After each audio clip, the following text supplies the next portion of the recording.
Okay, everybody. Just like we were saying, Clint Gore is our guest tonight or today or whenever you're watching this here on Lifelong Wellness Mastermind class. Yes, I changed it. It's not group anymore. It's going to be Lifelong Mastermind class because that's what we're doing. We're learning here, right? We're not a group of people that are figuring out we know what to do. We're just learning from each other. So, Clint, welcome.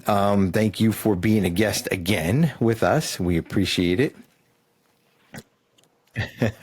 You Always were, a pleasure, man. I know, you were I our love first connecting. guest at the beginning of all this, and you were talking about some breathing and mindfulness and all that. And we're going to get into a little bit of that today. But there's a side that everybody here now watching doesn't know about you, or they may or may not know. You might have referenced it to them, but you're in recovery, and there's a whole kind of segue or whatever a part of your life that leads up to this and why you got into the wellness piece and where you're at today for a crazy reason why. I mean, your story is unbelievable. So I want everybody to kind of understand where you come from. But I do want to just let everybody know, you and I, first of all, you live in Canada, right? Where it's probably like 95 degrees right now. Yeah.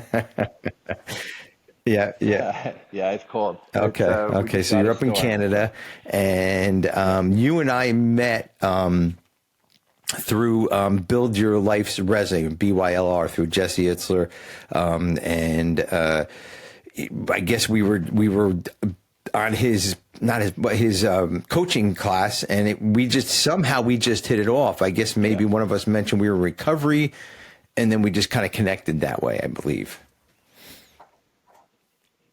Yeah, what I remember is, yeah, we were in that group, and I Hmm. guess Lori Watonic was one of our mentors, and yeah, I started seeing you doing some, personal development stuff, and that was just about the same time that I started really buying into myself and just starting on that path to self-love and really creating that relationship with myself that I've been lacking my whole life. So I think that's when I took a liking to you. I just liked you were rough and rugged.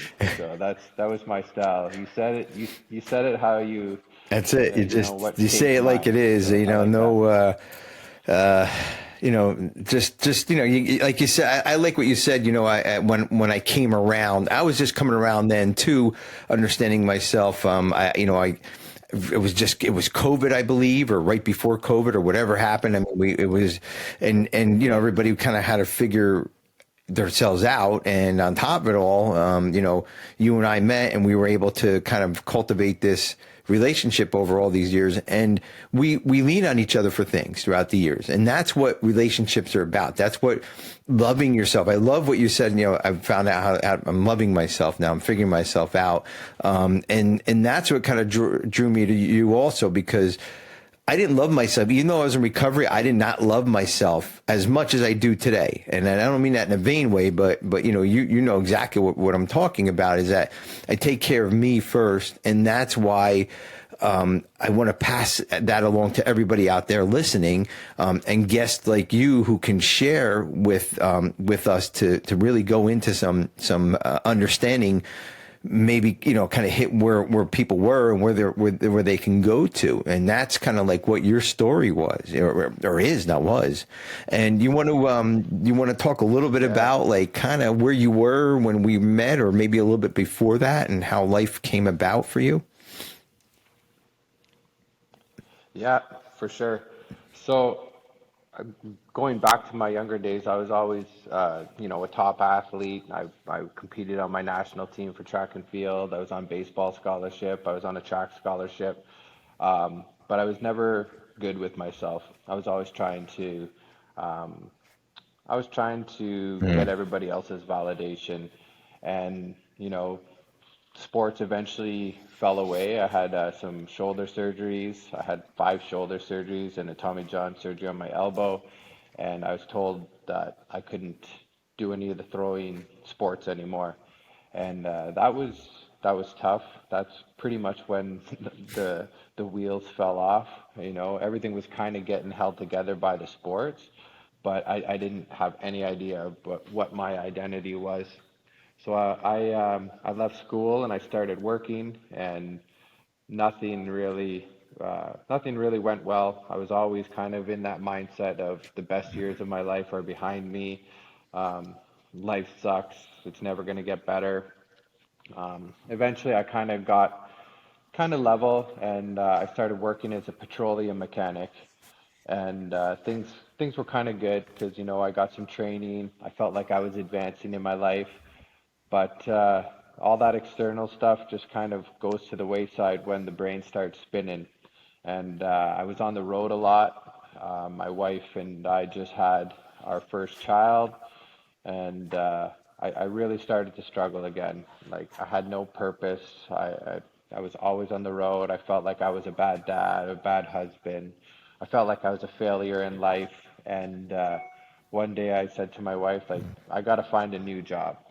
You know, maybe I'll feel better if I'm around, you know, around North Bay, around the home, and I get to see you girls more. And I went to my boss one day, and I'm a grown man, pretty rugged at the time because I wasn't taking care of myself. And I looked at him and I was just like, "Hey man, like I need a leave of absence, or you know, you need to lay me off. I can't go to this next job." I was like, I don't feel like I should be making any decisions. And at the time, I was foreman on on a crew, so I had some responsibilities there, right? And I didn't think I could handle them. And he just looked at me and was kind of unfazed by the fact that he had, you know, a grown man crying in front of him. And he's just like, "Well, could you just finish this one last job and then I'll give you a layoff?" And I was just like, I said, "Fuck it. I'll go do it and then I'm done. So I'm not doing this now this anymore." was in Canada, And right? This was obviously you're yeah, not working yeah, in a petroleum atmosphere now. Obviously, with the pink hat, number one, that gives no, it away. Number two, well, your pink no, hat trumps yeah, my hat. So, anyways, but so you're in Canada. You're upset with life right now. You want to kind of turn things around, and yeah. you have one last shot. You're going to just give the boss your best, and then you're going to take a leave of absence. Tell me, and before you get into the next part of your story, were you drinking at the time? Were you using drugs? What was that part like? At that point, I wasn't drinking. Well, Okay, actually, okay, yeah, I was.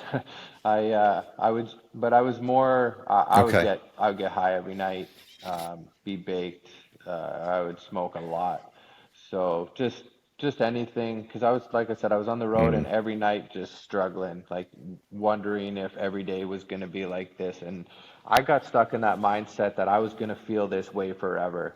And I think that that's something that a lot of people go through. They create a permanence in the situation that they're going through. And I definitely had that. I didn't think that, I thought the better years of my life were behind me and I couldn't get past that. So we get to this job and we're decommissioning a tank, actually in Ottawa, Ontario, which is our capital. But we're decommissioning some tanks, and we pulled out a couple 50,000 liter fuel tanks. And normally we'll have a company come in with some sniffers, test for, see if there's any product left in the tank, and then you got to cut a hole in the tank just to prove that it's safe, and then you ship them. But you have a company come in with the proper equipment to do all that. And for some reason, my boss just, he wasn't having that, wanted to save a few dollars. And so we went back and forth for a few days. And I told him nobody's touching the tanks, not like, just, it's not safe. And on the fifth day, I showed up and there's two tractor trailers waiting to have these tanks loaded. But we Now, couldn't load the real quick, tanks how until they big were are these cut. tanks? Are they like, And are they size of like a basketball? Are they size of a house? I mean, what kind of tanks are you talking about? uh, they're Oh, okay. so underground fuel tanks. They're about 8 feet tall and Wow. about Okay. 36 All feet right. long. Okay. So big Big. tanks you're talking Yeah, about. they're big. So yeah, they hold about Oof. 50,000 liters of fuel. So eventually, I walk around the corner and there's one of the laborers is cutting the tank, and at this point, I'm not feeling good about life. I'm not feeling good about the job, and I'm not feeling good about much. So I walked over. I basically looked at him, grabbed him by the shoulder, threw him off, said, "I'm going to cut this tank, and then I'm driving back to North Bay, and I'm going to knock that punk out." I said different words, but I wanted to keep it a little. So this is where I was at. And then I thought to myself, and if it blows, oh well. Like I'm hating life anyway, so there wasn't much stopping me from going at it. So you have to cut, the tank has to be cut 18 inches by 18 inches by 18 inches by 18 inches. And I started and I'm going through and it's loud because I'm using a big old gas chop saw. And I got all the way around and I was about 1 inch away from being done. And then over the loudness of the saw and everything, I heard the tank start to draw Mm. air. So it was like, and as soon as I heard that, I knew that that's not good. So I'm laughing now, but I wasn't laughing at the time. So I kind of held my breath and I turned my head like this. And I didn't hold my breath on purpose, but I did turn my head on purpose. And then the tank blew up. And it was like, I don't know, it was like God reached down and grabbed me in the chest and then just threw me. So I ended up going about between, you know, 30, 25 to 30 feet. And there was a big, huge pile of concrete on one side with rebar and a big, huge pile of asphalt on the other side. And then there was one little tiny pile of mortar sand, which is like fine, fine, the most beautiful sand you can find. And I landed perfectly in that pile of sand. But when it blew up, I could just remember feeling like, wow, like this is incredibly hot, like instantly, like mind-blowing heat. Luckily, it threw me away from that because the tank continued to burn for another 20 or 30 minutes afterwards. Um, so I'm sitting on this pile. I'm still coherent. My ears are ringing because it was pretty loud, and you know the concussion of the blast. And I'm like, well, I got to get up and go find some help because everybody else was on the other side of the building, filling in the holes, getting rid of all the piping and stuff. So I walked, like my shirt Wait, was wait, wait. completely You were burned able to off. The only thing walk that was after left. this? Oh, I Oh my got up, yeah. God. So after it hit me, Yeah. I was in shock, I guess, right? It's not all totally clear, but so I walk around the corner and I always, even though that I was struggling in life, I always like to make people laugh, and so I was quite the joker. So I walked around the corner and I don't have a shirt on and my hard hat is all crooked. And I look at the guys and I'm like, holy fuck, boys, I think I got burned. And I went like this and I brushed my arm and I threw off a bunch of Oof. flesh and burnt skin. And they were looking and they didn't know at first because they thought I just took off my shirt and then they seen the burns. And then I looked over and the building had the glass and then I could see on my face that I was badly burned on my face and on my body. And then I went into shock, and I don't really remember anything kind of after that. The one thing that is as clear as day to me is that when I was flying through the air, and I've heard people talk about this and whatnot, but in my own life, there's been a few times where I'm like, God, if you can get me, and I don't even know at the time that I believed in God. I do believe now in a higher power, but I was flying through the air and I was like, God, if you can get me through this, I swear I'm going to change everything. I'm going to change everything. And like I'm emotional right now. I still get emotional thinking about it because it was the best day of my life. It changed everything for me. It changed everything. And I used to feel bad because I have a wife and I have two daughters. And, you know, to say that this was more life changing and you know, the best day of my life above the birth of my daughter and stuff. But I would have never appreciated it. I would have never have grown into the person that I'm becoming if that didn't happen. And so it just stands out clear in my mind that that day I had connected and was with that higher power, and they believed me. So Wow. So, here I so am. here you are. So so now you're blown across 35 feet in the air, burnt from probably head to toe. Landed in a pile of sand, not on the asphalt, not on the rubble. You landed on a pile of sand. You get up, walk around to find somebody. You go brush your arm off, and it's skin coming off. Real quick, I do have to ask you: your fingernails, is that part of the accident? Hold your nails up. That's part of parenthood. Oh, you there? My Can you hear daughter me? wanted I to lost you there for a second. paint my nails. Yeah, yeah. So that's part of parenthood. My Uh, daughter wanted to paint my nails, and I'm a yes dad. I'm a yes man for my kids. yeah. So they can do whatever they want to me. I Yeah, knew that. I yeah. was just because you were holding So your yeah, hands up. I was like, all right, I let know. me bust on him. So, They, yeah, exactly.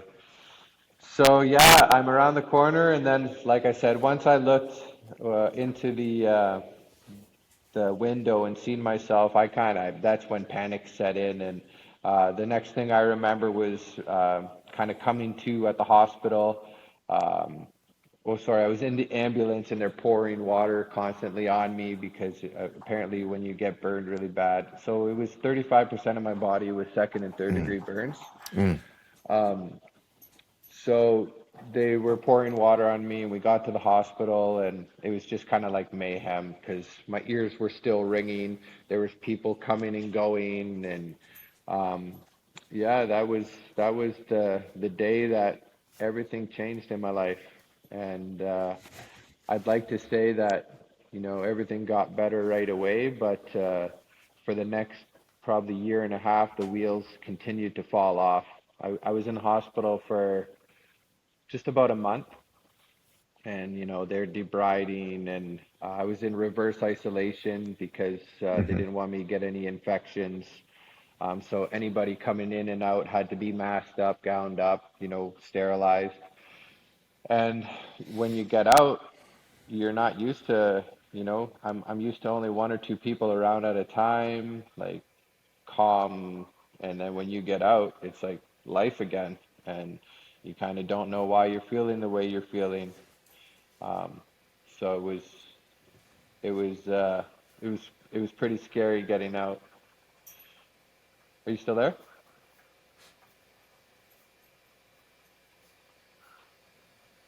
We're froze. You still there?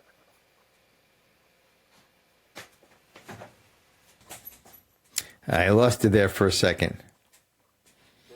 Okay, I can hear you again. I don't know what was the last thing you heard from me, but I don't know. Um, we might still be I was recording.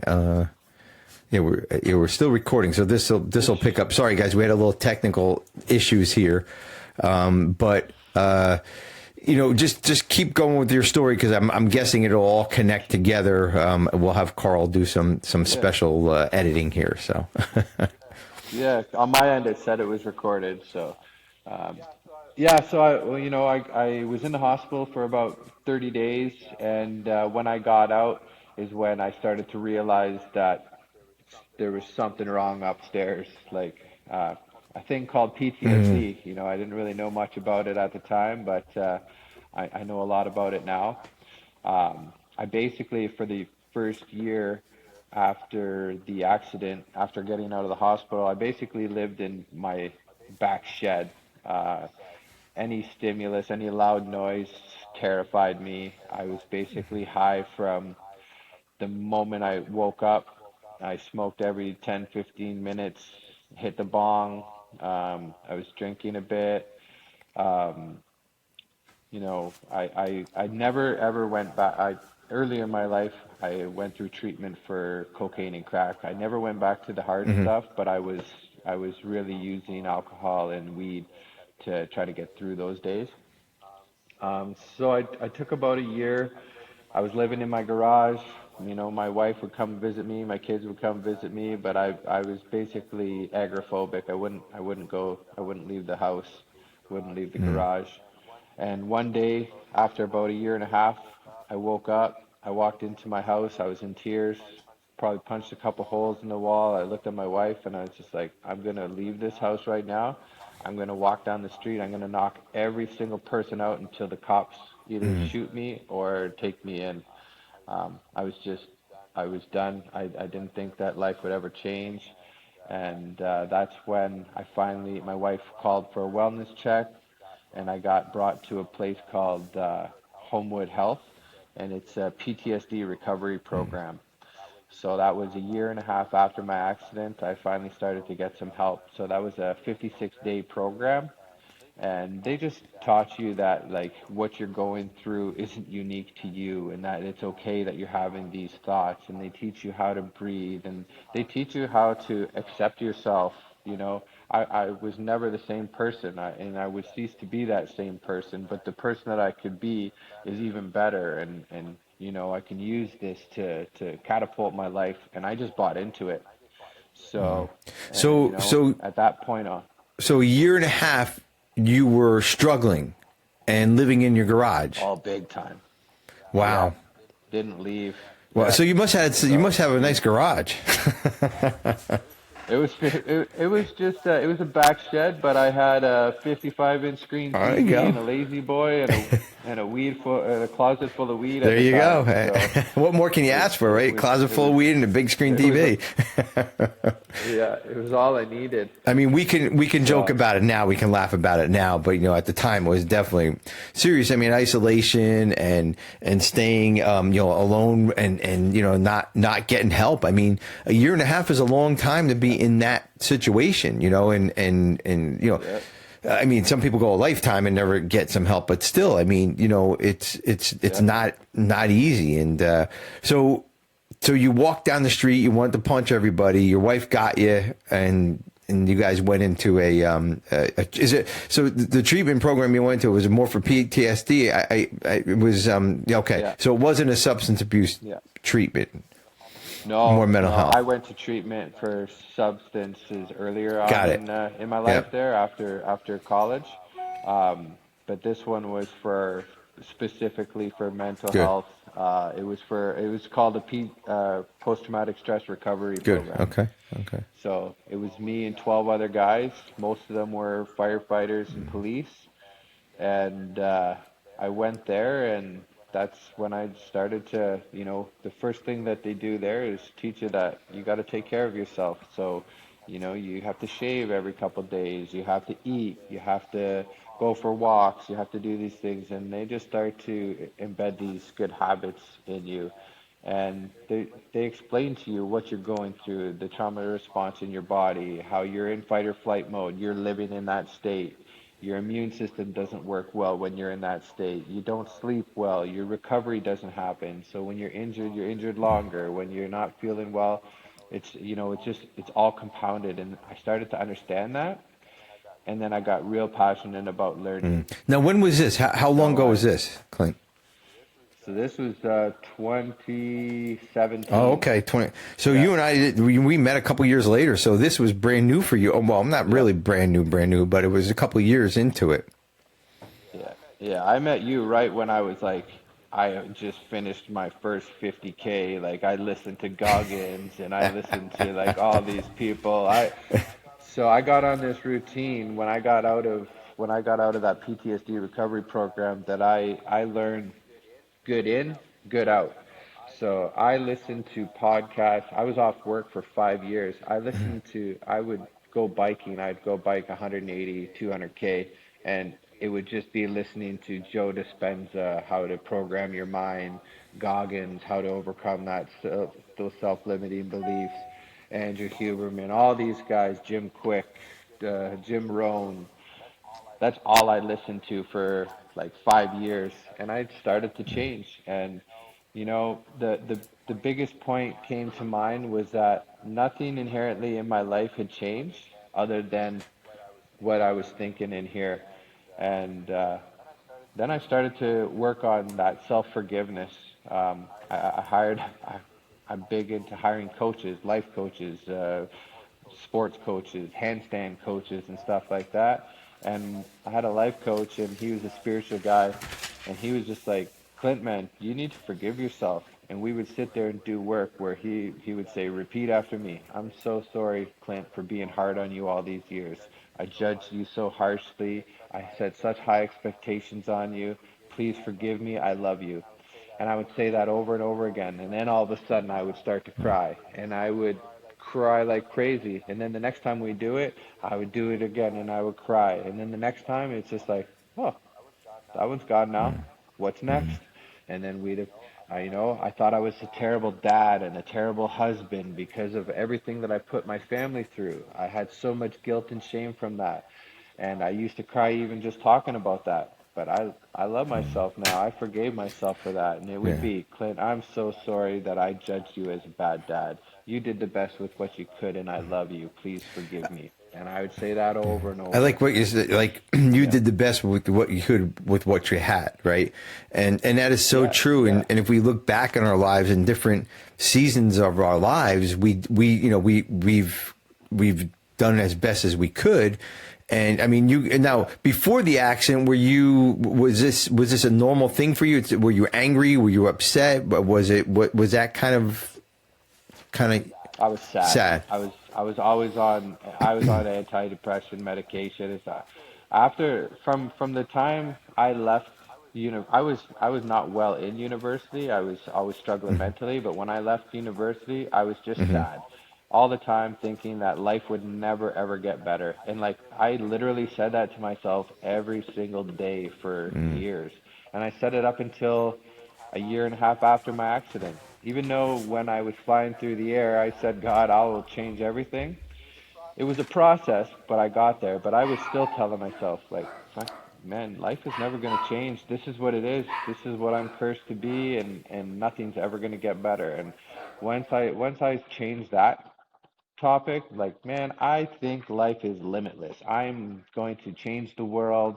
I'm going to help, bring people out of dark places.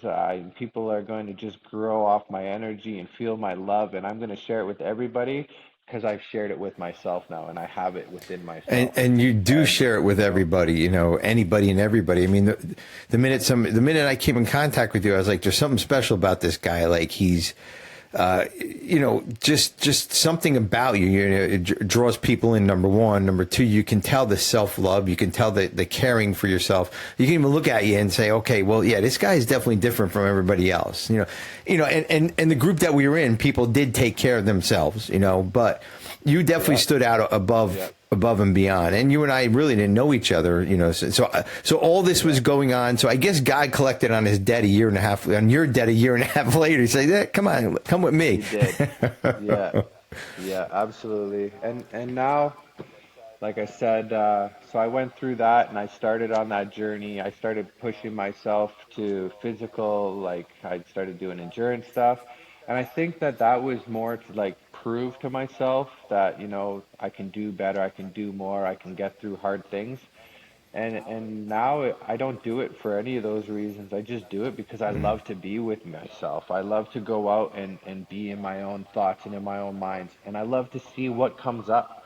Uh, you know, Earlier on in life, when I'd be with myself, it would all be negative shit going on.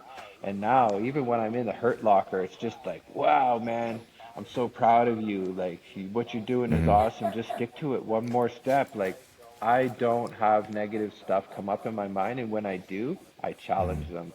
So, and it started with self-talk. Like, I'd forget the keys on the counter. I get out to the car, and it used to be, oh, you fucking dummy, you left the keys. You got to go. Now it's as soon as I say something like, "Oh man, you dummy, you left the keys," I say, "Oh, Clint, I'm so sorry. You're not dumb. You just forgot That's your it. keys. Yeah. You're I mean, awesome. how many Go how get many him, out buddy." there? My dog is in the room with me, and I had to bring him up here so he won't be yeah, barking. So, how many people do that out there? You left your keys, you dummy. I can tell you, everybody does, Everybody. right? Yeah, everybody. But and once in a while I will do it. But it's you want to say something, Bronx? But it can really take you down. Really can take you down. I Oh mean, man. even though you don't know it, and there's what's the saying? You're the average of the 5 people that you hang around with. Number one, number two. I was Yeah. listening to Jay Shetty, one of his podcasts, and he said that that's true, but now you're the average of the what social media listen to, what you listen to, what podcasts you're the average of that too, because what you're putting in has Yeah. to come out. So you ended up putting in a lot of good stuff into your Bronx is here. Sorry guys, but you ended up No putting worries. stuff in good stuff in when you were running, when you were biking, and when you were just trying to get out of that situation that you were in. So speak a little bit Yeah. about on the other side now. Now here you are. You're on the other side. You did a lot of that growth. Now, how do you keep that growth going? Number one, what's it like in a day of Clint Gore? Is it all the time working out? Is it peace, love, and happiness? And do you shit rainbows? I don't know. Yeah. So I, I love that question because, I get some friends who are just like, this can't be sustainable and stuff, but they don't even actually know what I do. So I've created a healthy lifestyle. Like I don't do a lot of anything. I just do it every day.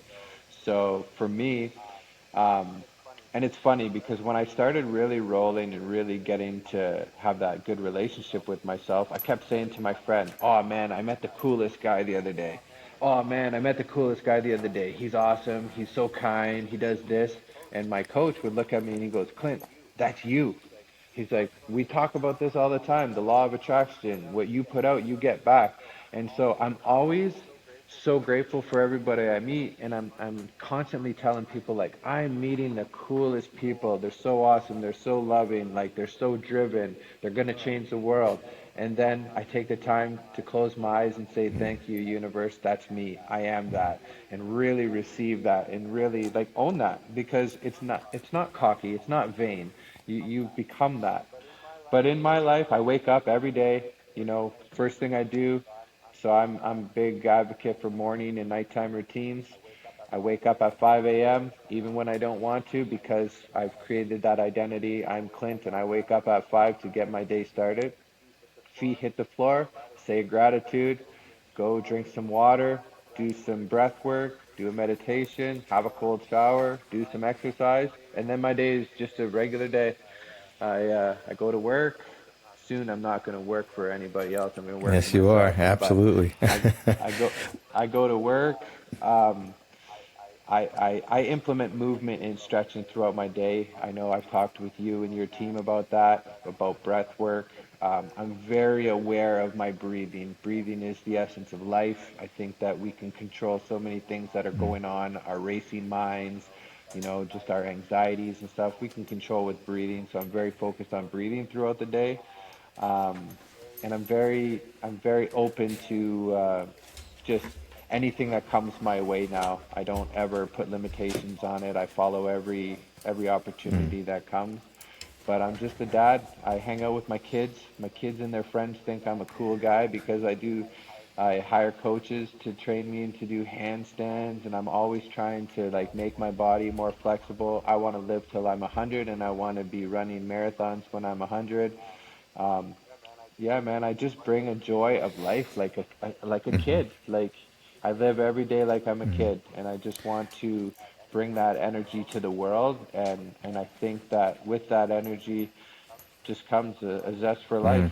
I, And it's crazy because I used to hate life, I love and that you now say, oops, I sorry. love it. Can it's Yeah, breaking no, up a little go. bit on my end, but I love how you say you live life like a kid, and a lot of us don't. There's that statistic says that when we're kids, well, kids laugh 2,000 times a day, or 3,000, or 1,500, whatever it is. Adults laugh 3 to 4 times a day, like a good laugh. You know, yeah, you know, that's not a laugh. You know, the laugh is when you're enjoying yourself. Now, the thing is that, you know, this didn't come overnight. You know, you didn't do this overnight. So everybody that's listening, Clint did not do this overnight. Same thing with me. I didn't do like kind of what I do overnight either. And I love what you said about, you know, in the morning hours are really, really important. People don't understand that, right? That these morning hours are so important. First of all, it's quiet. It's you know, it's you're by yourself.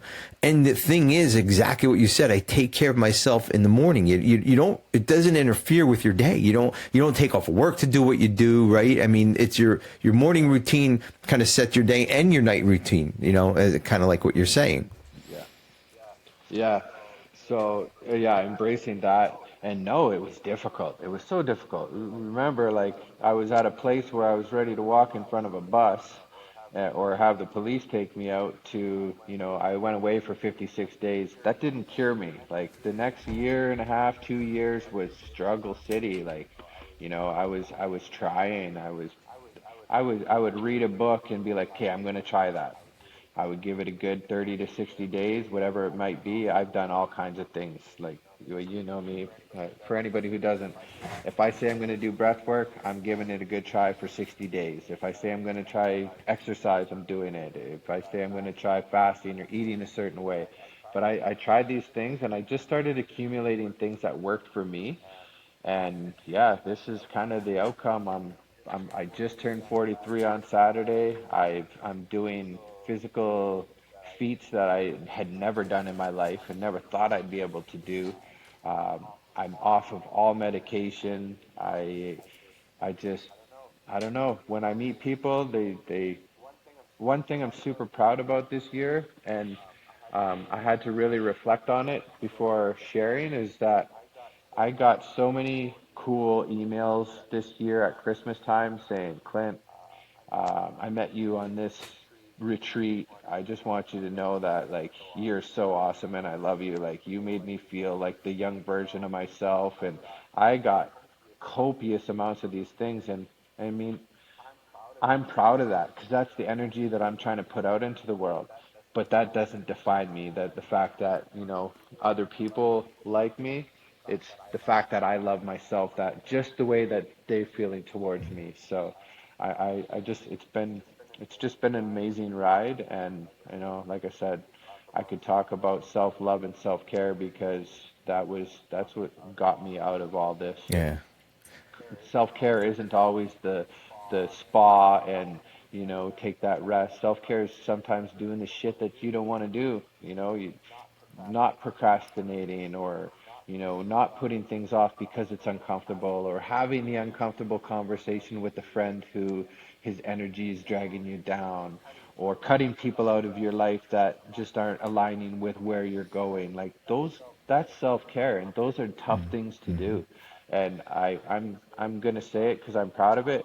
I'm a beast at doing things that are difficult but are healthy for me. I'm a long-term investor in my health, and, you know, just I'm not gonna eat that, you know, cake every day because I know 10 years down the road it's not gonna help me. I'm not gonna do, you know, I'm not gonna stay up late just to hang out with the people and shoot the shit about nothing. Like, my time is well spent, and I choose very well who I spend my time with. And I have an inner circle around here.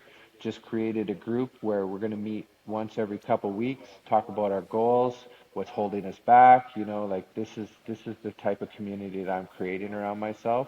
And I know through that we're just going to keep growing and reach that best version of ourselves. And you're one of them, just so you know. So we've talked Thanks. about that. Well, So and we're gonna yeah, create the best version of ourselves. And there's people out there that you know, and we'll close here in a second. But there's people out there that think that they have the best version of their life, and then they stop. Right? This is the best I'm going to get, and that was Clint Gore, probably back right before the bomb blew off or the thing blew off. That was your best version of you at that moment in time. And it takes life shattering incidences. You know, mine was a little different, but, you know, I lost a dear friend of mine and, you know, but everybody has that, that moment in life, if it's for recovery, if it's for, you know, like you and I, self-improvement, you know, but if you don't open your eyes to it, if you don't be open to it, it's not going to happen. You're not going to see it. It's going to pass you by. And God knows if there's going to be another one that's coming through, you know? And, you know, so advice for somebody who might be stuck where they're at, just, you know, everybody in this class right now listening, what is some advice to start? I mean, you know, they're not, you know, when I started, I wasn't doing 2 hours in the morning of meditating and journaling and all that. Where would you start? Where would you suggest somebody to start? And also, would you be open to coaching them? Absolutely. So first about where to start. Um, I think the first thing that really started work for me was that starting to realize what I'm thinking when I'm thinking it, and the story that I tell myself about myself. Because however you're thinking about yourself is about the same as the effort that you'll put into yourself. So really changing the narrative on how you talk about yourself. So, you know, noticing what you're thinking throughout the day. We have so many thoughts. We have thousands and thousands, like what, 70,000 thoughts go through our head in a day. And to your average Joe, most of them are negative. It's some way tearing you down. So being conscious of what you're thinking about.